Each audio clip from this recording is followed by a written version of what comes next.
D-11 school. My legal name is Michelangelo Cruz. I'm a junior at Colorado High School. I'm also a transgender man, and here once again to speak on policy today. I'd like to preface first. I've legally changed my name. If you look at my records, they say Michelangelo Eric Arnold Cruz, age 17. It has my addresses going back to 3 houses, my test scores, and forms saying I can use the elevator at my school. I say all of this to explain that this policy has no effect on me particularly, and that I'm only speaking to the sake of my community, my friends, my classmates, and my future. I do truly believe that transgender people deserve the same rights and safeties as everyone else, and that I will take my time to write a speech, put on the same outfit I wear to homecoming, and gather all the courage I have to speak at this podium. During the work session on January 29th, the same work session when policy ACA was passed, it was mentioned how many students are concerned about how informing parents are harming them. Your solution to this was to reiterate that staff are mandatory reporters. Staff being mandatory reporters can help with abuse if it's already happening, but not informing parents can prevent it from happening. I'll put it to you this way. An ambulance in trouble in Colorado, but safe driving keeps you out of the trees. In previous speeches, I have cited studies and statistics on the abuse of transgender individuals.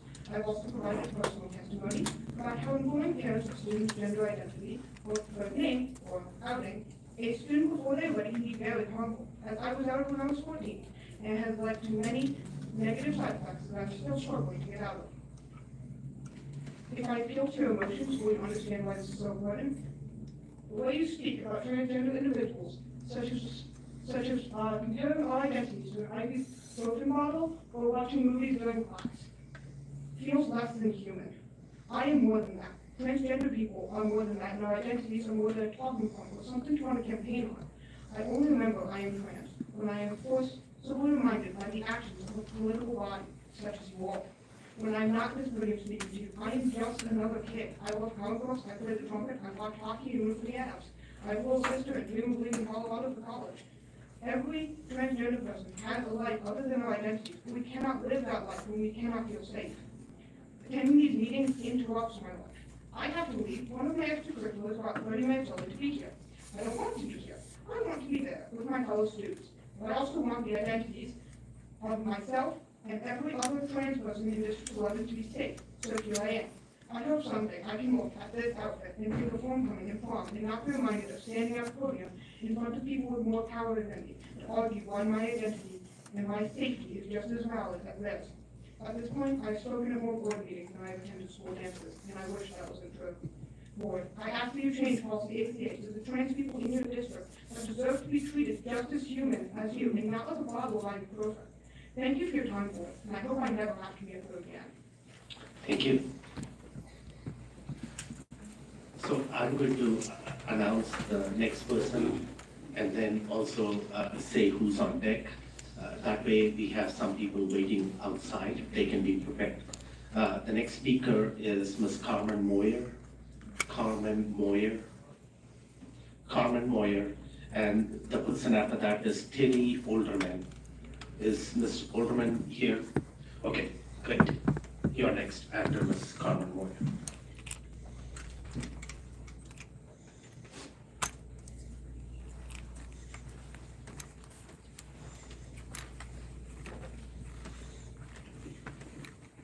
Hello, I'm Carmen Moyer, DSEA treasurer, second grade teacher at Keller Elementary, and a dyslexia therapist in training. Try saying that. Speaking about the calendar committee at the February 14th, 2024 Board of Education Committee, Thomas Carey stated, "We just don't have the context that the people in this group have. And I feel like if you're going to give a committee the responsibility of putting together a product, you also have to give them the respect and the authority to execute an idea on that idea. So I'd like to see this board do the same this year. However, the 2 calendars that came out of, or that were voted on in committee never made it out of committee. These 2 calendars would have guaranteed professional learning communities or PLC time outside of plan time for elementary teachers. So I suspect the district plans to take away elementary plan time for PLCs, and I'd really like you not to do that.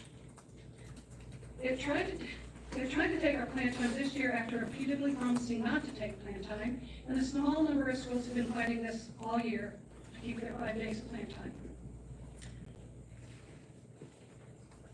So let's let's look at some numbers.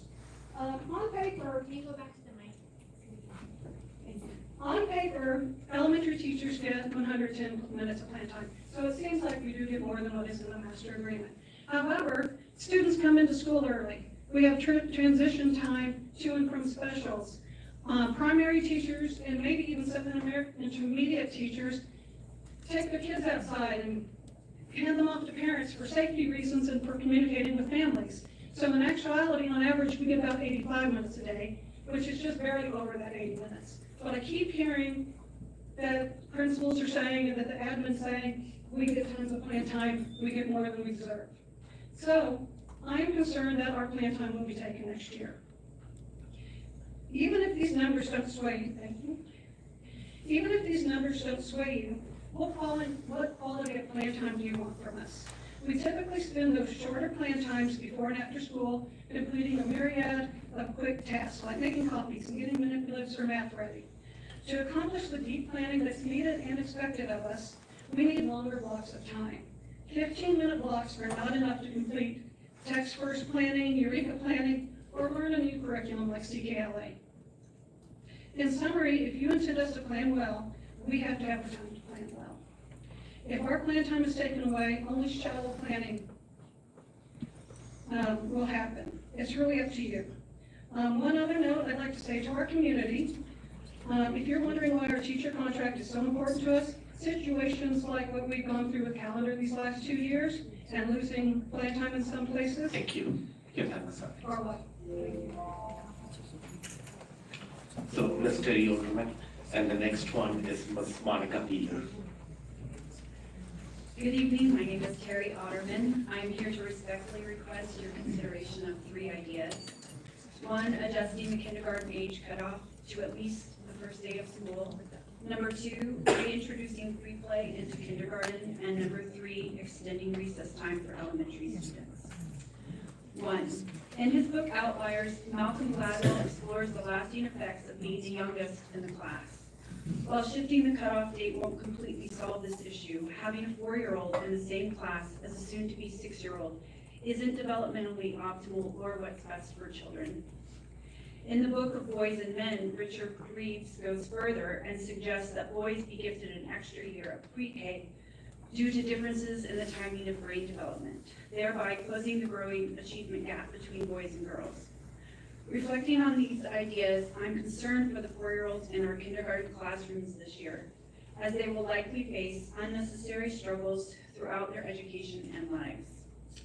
Number 2, the beginning of our school year kicked off with the story of a kite. D-11 teachers were asked to brainstorm about how we can bring kite experience to our classrooms. I asked, what did this start with? Free play. A young boy deciding to join someone else's play. There's growing research showing the benefits of free play, but what have we done in our kindergartens? We've removed play centers and replaced them with teacher-directed academic activities. While these lessons are engaging, they are not play. Play is where writers craft their first stories, and readers begin to understand point of view. It's where young mathematicians first explore concepts like arithmetic through sharing and negotiation.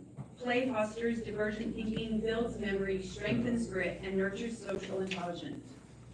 In Waldorf play-based kindergartens, I've personally observed students create tessellations and describe the concept.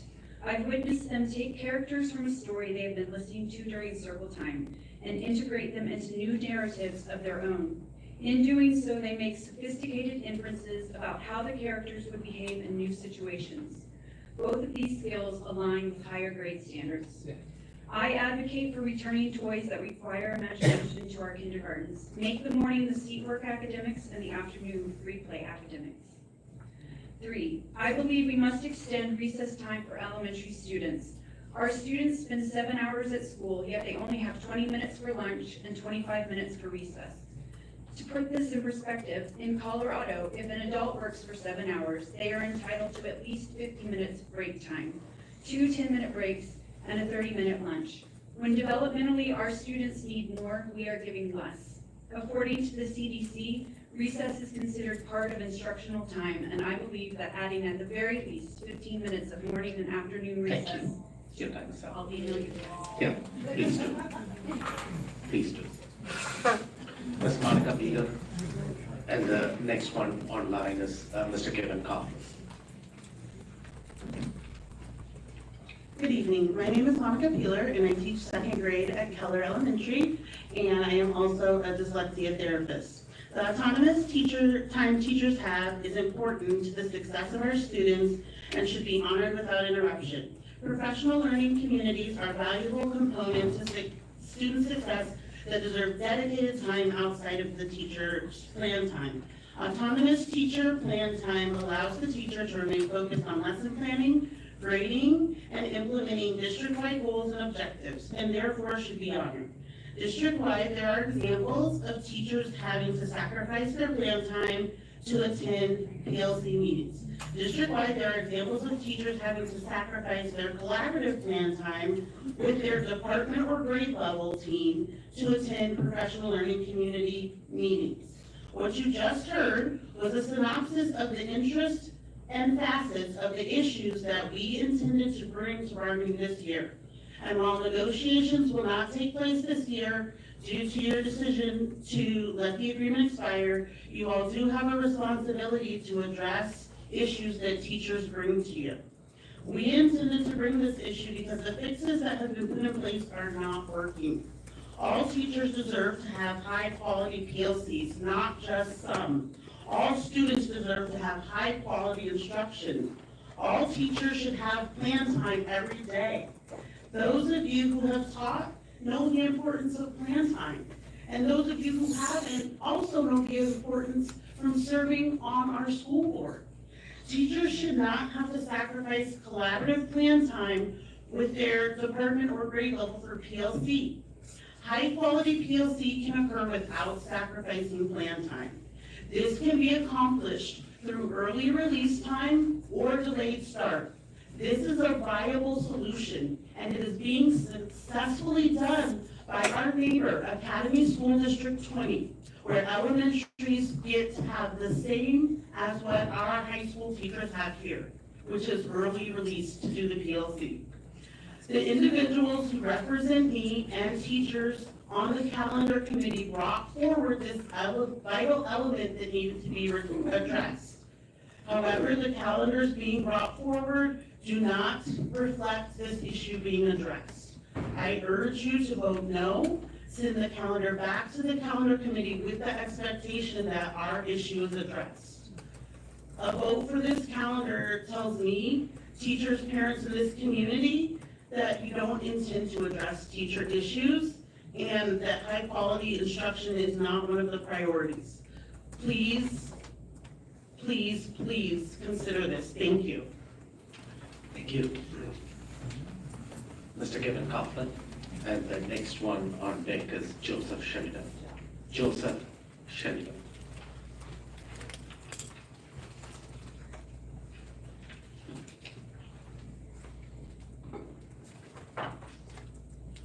Good evening, Board and Mr. Hall. After participating on the calendar committee this year, as well as joint council, benefits insurance, employee engagement group, sick leave bank, personnel accountability, and previous years of student discipline, building leadership, social emotional learning, use of principal hiring interviews, teacher hiring interviews, bargaining, social studies curriculum development, and various other committees over the past 2 decades. I find it very disrespectful and disappointing for school board members to sit silently as others voice or vocally disregard professional experience and knowledge by stating employees can give input or feedback, but not make recommendations. Do you know the definition of recommend? It's to advise, to give an alternative, to suggest choice or course of action as appropriate, to find something beneficial or of the like. Nowhere does the definition state to mandate or force ideas upon, although that might be beneficial if our ideas, input, feedback, and recommendations became mandates in District 11. The school board should be valuing and honoring the work of employees who engage in the work of any committee or group. We are volunteering our time, our energy, our professional understanding to make a difference for our students, for the families, and for the coworkers around us. If the school board continues to devalue and disrespect our professional expertise and experiences, then teachers, ESP, and exec pros should stop spending our time and energy giving you input, sharing feedback, or developing recommendations to benefit the district. What value is it for us to come together to create change if some board members refuse to recognize what powerful ideas and understanding your employees bring to the table? Honor and value us, respect us, hear the ideas that we have. If you make your decisions in a vacuum and refuse to consider outside influences or information, then you will make poor decisions and important factors will be left out. Thank you for your time. Thank you.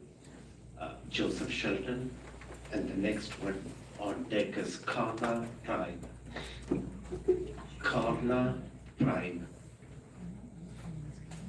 Good evening. My name is Joseph Shelton, and I am a candidate for the Colorado Springs School District Board of Education in the upcoming November elections. Today, I'm here to stand in opposition of action item 2, the budget transfer request, and non-action item 1, policy ACA. I'll begin with action item 2, the budget transfer of $2.5 million. While it's been clarified that the money will not be taken from the mill levy override, my concern remains about how much is being contributed by other sponsors of this new school, or if District 11 alone is footing the bill. The renovations cost $2.5 million, and from what I see, it appears that District 11 is paying this amount. According to the CSST website, the school is opening with 10 sponsors, so why is District 11 responsible for the cost? When I host an event, someone isn't listed as a sponsor without giving some form of monetary contribution. If the bill were to split 10 ways, each sponsor would contribute $250,000, which seems more reasonable. Furthermore, we still don't have an accurate budget for the repairs needed at Jenkins. Why are we voting on this transfer when we don't even know the full extent of repairs, which could cost hundreds, thousands, or even millions? Due to the lack of transparency on funds being given by the other 9 sponsors and unknown costs for Jenkins, I encourage you to vote no on action item 2. Now let's discuss policy ACA. The name is part of who you are and is integral to a person's identity. When I attended D-11 schools, I never needed to ask for my parents' permission when I wanted to be called Joe. And none of my friends needed their parents' permission to go by a name that wasn't their legal name. So why should it be any different today when a student, especially a trans student, wants to be called by a name that matches their identity?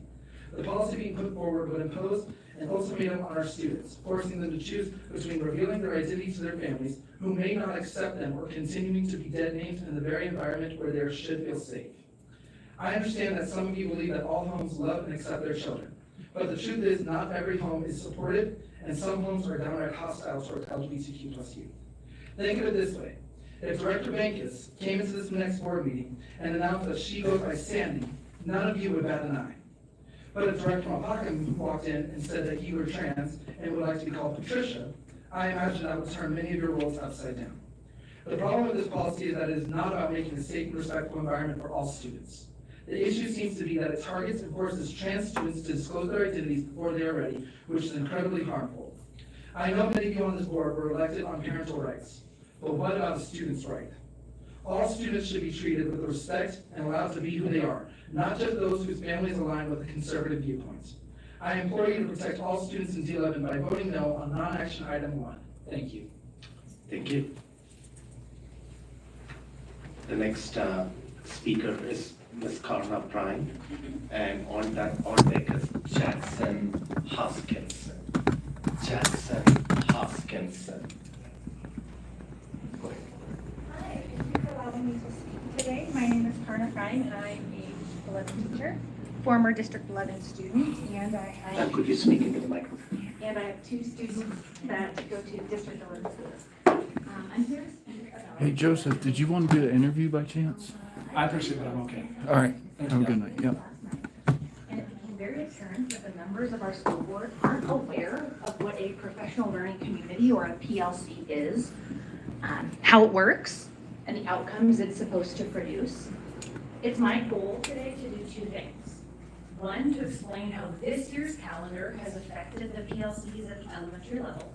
And 2, to explain what a PLC is, how it's a valuable tool for students, and how it produces outcomes. Our current calendar for the 2024-2025 school year and the proposed calendar that's being addressed today have both failed to address the needs of PLCs, specifically at the elementary level. Since this school board refused to compensate elementary staff for PLC time after hours, staff were forced to put this time into their plan time.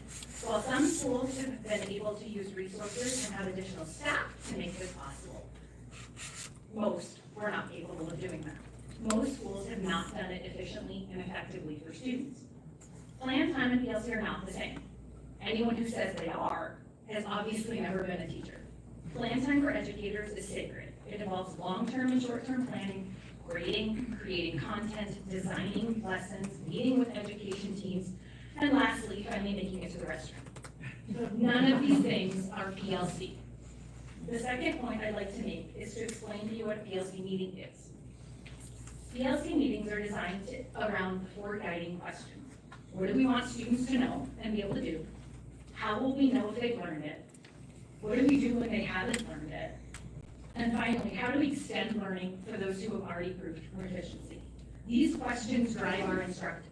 If we don't have the time to look at data, if we don't have time to determine if students have learned the standards, we don't have the time then to make quality lesson plans. We don't have the time to focus on student groups that need reteaching or need extension.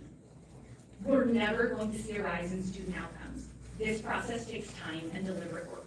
A true PLC time takes hours to complete. It can't be done in 35 minutes. As a school board, your focus is supposed to be on student outcomes. That's your job. That's why you're here. So why aren't you allowing us to do our work for students? It's impossible to do it in 40 minutes. It's apparent across the district that elementary teachers are struggling, students are struggling, and no one's fixing it. Please fix the calendar. Do not approve the current calendar. Thank you. Thank you. Jackson Hoskinson. You are. The next one on deck is Angie Hackett Larson. Angie Hackett Larson. Go ahead. Hi again.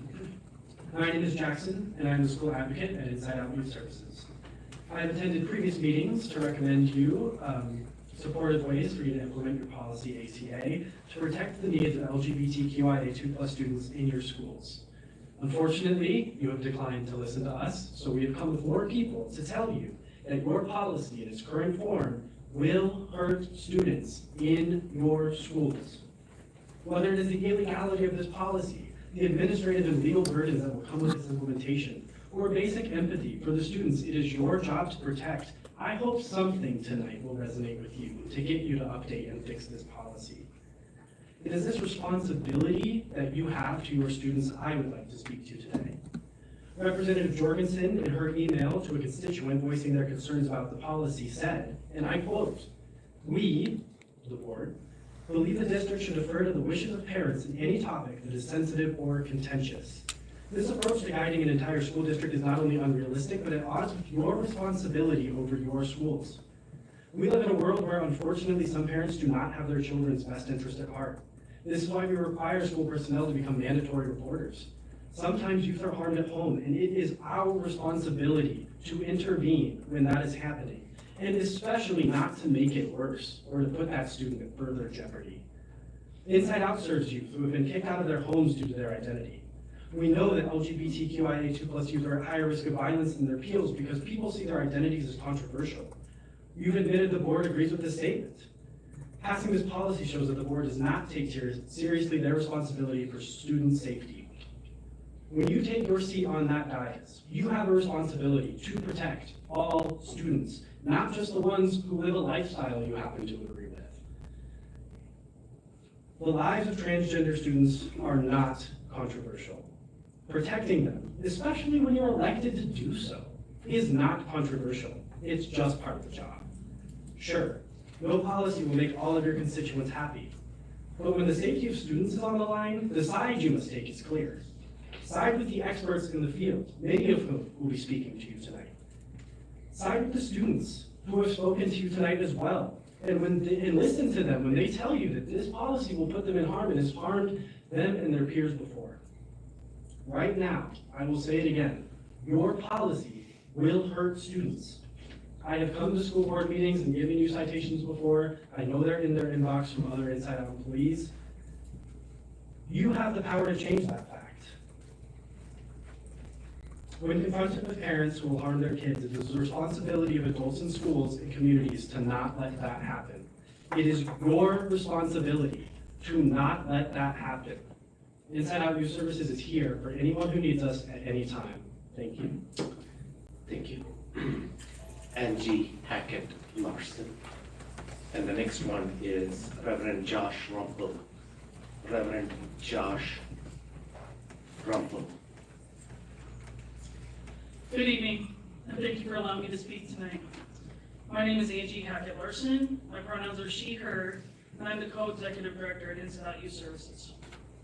As you've heard tonight, the need for you to reconsider this harmful policy is apparent. Failing to do so leaves you vulnerable to both mental and physical harm. Just last night, I read on the D-11 page that one of your stated priorities is student well-being. If that's truly the case, I urge you to reconsider this policy and engage with community experts to ensure that all students' well-being is prioritized. In 2024 alone, Inside Out Youth Services program team provided direct services to 207 youth. Of those, 91 had previously attempted suicide. 91. Though some of those are D-11 students. And that number doesn't even include the many young people we support through GSAs in schools, at Pride and Prom events, or other countless ways we engage with youth and their families. The reality is that too many young people feel alone, unseen, and hopeless, so much so that they consider suicide as an option. One of the proven ways to reduce suicide risk, is by creating safe and affirming spaces for our youth. Despite any claims otherwise, we know this policy directly targets trans and gender nonconforming youth. Consider this. My name is Angela, but I go by Angie. If I were still a student in D-11, just as I once was, this would not require parental consent, just as it wouldn't for a Jonathan who prefers John, or a Bethany who prefers Beth. This policy singles out those whose chosen name doesn't align with our outward appearance. That is discrimination, that is harm, and that is unacceptable. I urge you to stand by your commitment to student well-being. Reconsider this policy and work with those of us who are dedicated to ensuring that every student feels safe, supported, and seen. I want to make sure that every young person hearing this, whether you're with us, joining us online, or with us in spirit, knows that no matter tonight's outcome, our commitment remains unwavering. The services we provide are just as vital today as they were 35 years ago when we first began. Trans and non-binary persons have always existed and will continue to exist long into the future. No one can take that truth away. Despite what you may hear from others, you do not need permission to be your full, authentic self.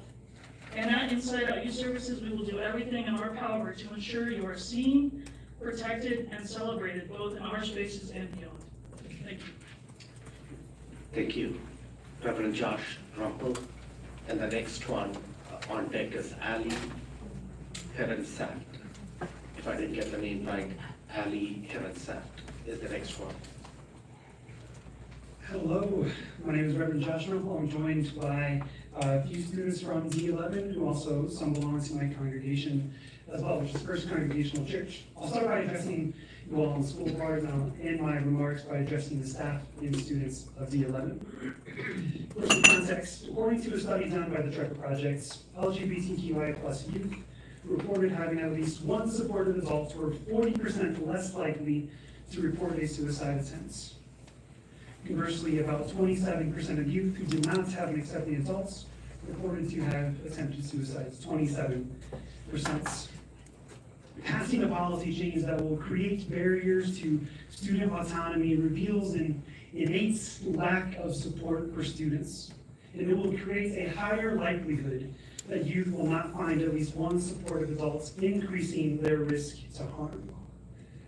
I have no doubt that you'll pass this policy update. You've been abundantly clear about your bigotry and influenced by partisan politics and your lack of concern for students and staff autonomy. So I'm going to move on from you. To the staff of D-11, I know that you care deeply about your students. please use their chosen names, even if and especially if the district doesn't give their approval.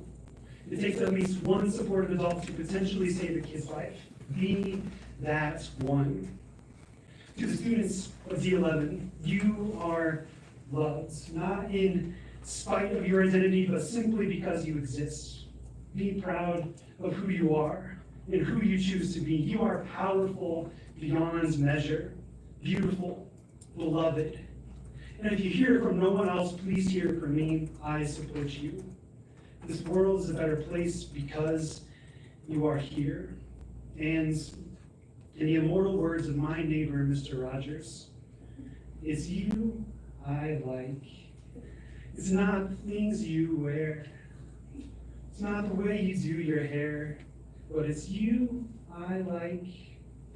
The way you are right now, the way down deep inside you, not the things that hide you, not your toys, they're just beside you. But it's you I like. Every part of you. Your skin, your eyes, your feelings, whether old or new. And I hope that you'll remember, even when you're feeling blue, that it's you I like. It's you yourselves, it's you. It's you I like. Thank you. Ali Herensat. And the next one on deck is Sammy King. Sammy King. Good evening, my name is Ali Arenshaft. I use she, her pronouns, and I'm the program manager at Inside Out Youth Services. I'm also a taxpayer in District 11, the spouse of the D-11 teacher, a former high school teacher in Colorado Springs, and a doctoral student focused on research specifically for health and wellness for LGBTQI2+ students in K-12 schools. So, with my professional and educational expertise, I'm here to provide you with unwavering evidence of why parental consent policies in regard to non-legal name changes, also referred to as forced outing policies, is harmful to students, teachers, and your district as a whole. I do appreciate the district's attention to allowing students to be acknowledged in school by chosen names. By using names that align with their identities, there's overwhelming evidence that demonstrates that we enhance positive youth development and academic performance. The issue I take with the proposed policy as written is the requirement of parental consent for students to use their chosen name, which will harm students in your district. In theory, proponents of parental consent policies like this one are thought to provide students an easier avenue to come out to parents and to build relationships between parents and students. That simply is not true. In actuality, the research demonstrably shows us that forced outing policies are linked to increased mental distress, depression, suicidality, and youth homelessness. Those who are most impacted by forced outing policies are transgender and non-binary students who, when compared to their cisgender peers, are already 8 times more likely to attempt suicide, 6 times more likely to experience severe depression, and 120% more likely to experience homelessness. By implementing a forced outing policy like this, you are knowingly signing on to ensure harm for many students in your district. Forced outing policies carry the most detriment to students with unsupported families. According to the CDC, 1 in 7 minors are abused or neglected by parents. Statistics they indicate are underreported. The narrative that all parents only want what's best for their child is consistently undermined by evidence. So I implore you as the Board of Education to seriously consider what evidence you have to say that requiring parental consent simply for a student wanting to be acknowledged by their chosen name will benefit students. In other states and districts who have implemented forced outing policies, they've experienced the negative outcomes I already spoke to, as well as declines in attendance and enrollments due to students' fears that they will be outed to their parents. Fewer students in school means less funding, teacher and administrative layoffs, and fewer opportunities for students to get the resources that they need. The realities result in declining educational health and outcomes overall. And for a district with already declining enrollment, a written forced outing policy will add to the recent shaky track record that includes the fracturing of a decades-long union agreement with teachers, funneling taxpayer money into a private real estate development company instead of investing in your students, and neglecting a crumbling middle school that displaced hundreds of students and teachers. Having worked with thousands of students over the course of my career, I've spent Thank you. Ms. Sammy King. And the next one on deck is Robin Lamoureux. Robin Lamoureux. You can wait. Are you not? You're next on deck after Sam. Go ahead. Hi, my name is Amy King. I'm a D-11 alum from elementary through high school, and I live in the area working as a software engineer. As a student, the district touted my accomplishments. I was an AP honor student. I represented the district on a national scale for math, for an award-winning first robotics team, and competed with band show choir, all-state choir. I was selected as a Daniel Scholar. And for all of these accomplishments, I was featured in district marketing. My peers would see my face in movie theaters and music subscription ads, with commentary bragging about my experience in District 11 and how the support of my teachers and my school led to my success. I did those extracurricular activities partially because they would look good when I applied to college, but mostly because I found a community of students and trusted adults with whom I could be myself in ways I never could be at home. I found teachers who provided extra mentoring and support that prepared me for an industry where I would be the only woman in meetings. They accommodated and advocated for me when I didn't have funds to go on trips, or were short on time because I was working or taking care of a sick parent. I thrived in D-11 and found success and strength in the things that made me different because I had the privilege of a network of educators that embraced authenticity and a system that supported them in doing so without barriers or paperwork. So much has changed in the educational landscape since I graduated. Students today have more global and political awareness than adults want to give them credit for, and definitely more than I did at this age. But really, the basic needs of students are the same: to be safe, to be understood, and to be set up for success. They should be able to have faith that their school district and their educators are more invested in them as students than in a political agenda. I'm here as a voter and a representative of Colorado Springs, but also as a voice for my former self and for the underrepresented students who don't have a voice in this forum. My legal name is Samantha, and I'm authentically Sammy. I'm queer, I identify as LGBTQ+, and I use she/her pronouns. I grew up low income and held a job through all of high school. I graduated from Purdue University. I'm a woman in STEM and a leader in my company. I am a D-11 success story. I'm also disappointed in the district's unreasonable focus on political ideology and the decision to sever the contract that supported teachers through the unions. I'm against the policy related to non-legal name changes that targets an underrepresented and vulnerable group of students. But ultimately, I'm here to share with the board that I was successful as a D-11 student because in addition to high-quality instruction, my educators value what made me different and were empowered to embrace it. Please give current and future students the same respect and fighting chance. Thank you. And now, Ms. Robin Lavero. And the next one on deck is Ali Glessner. Ali Glessner. Go ahead.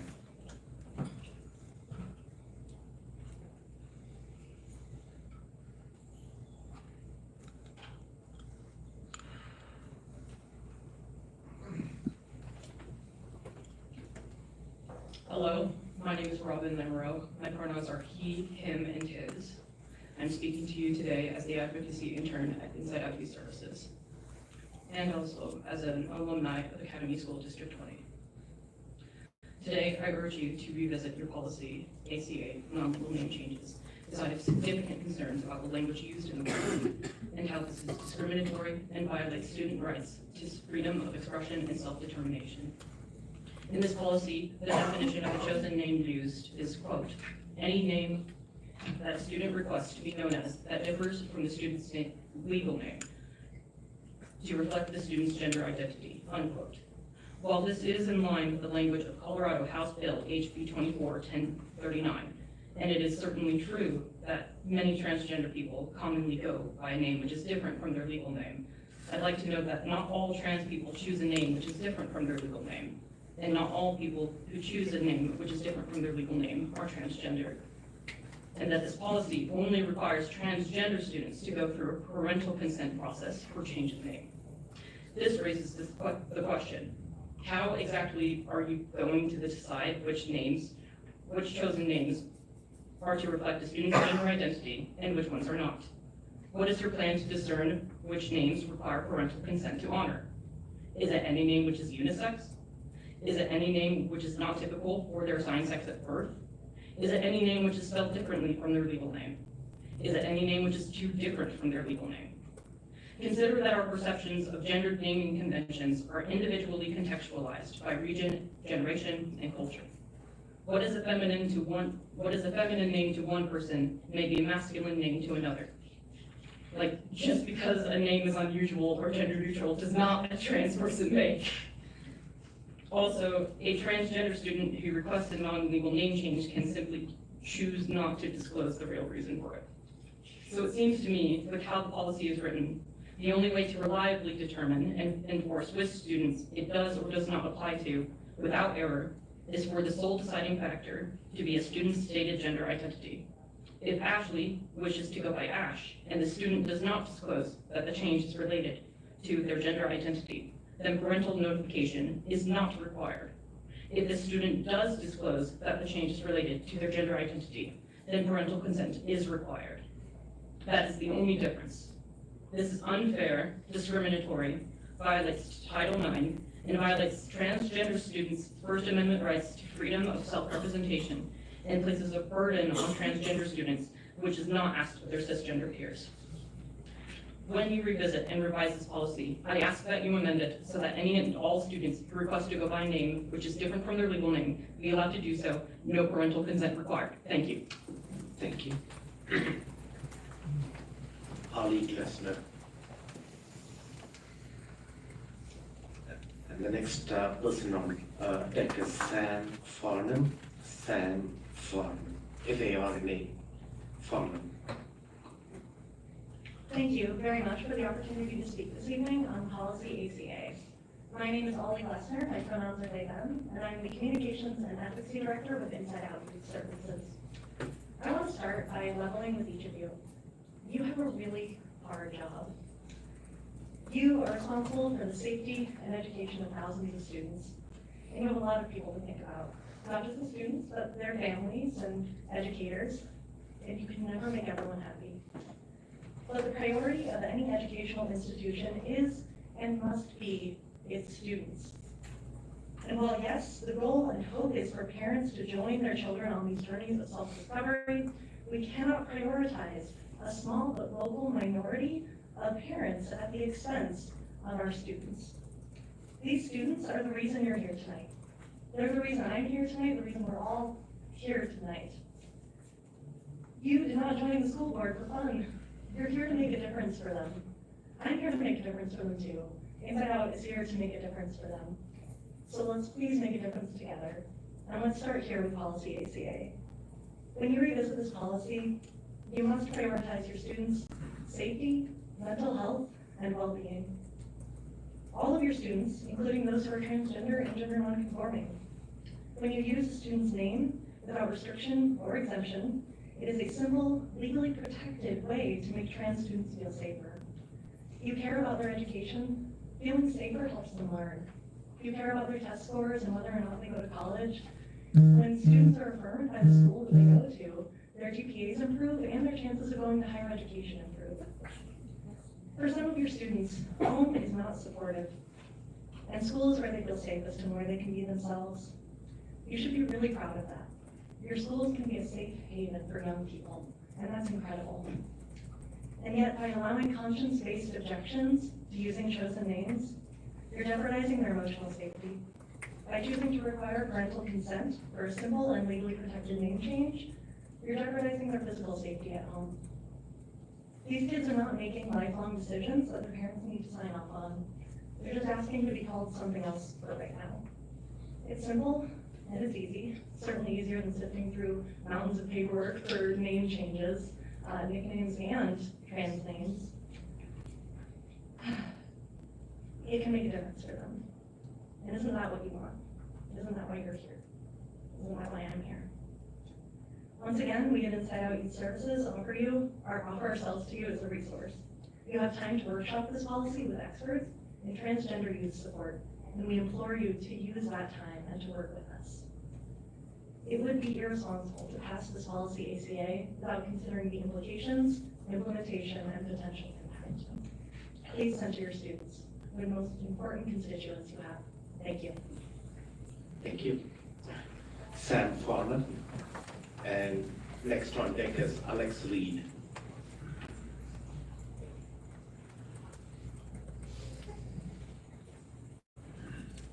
Hello, my name is Sam Barnum. I'm a first grade teacher at Alumni, and I have taught in District 11 for 7 years.